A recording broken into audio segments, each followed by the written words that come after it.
Existuje peklo?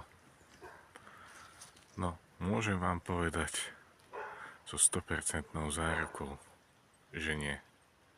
Peklo existuje len a len v našich hlavách. Možno v našich životoch. No všade inde existuje len Božia energia. No a ako s ňou naložíme, to je len a len na nás.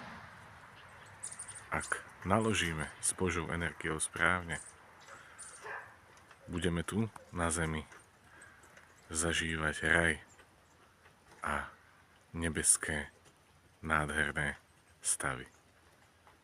No ak naložíme s Božou energiou zle to s nami aj dopadne. Ahojte.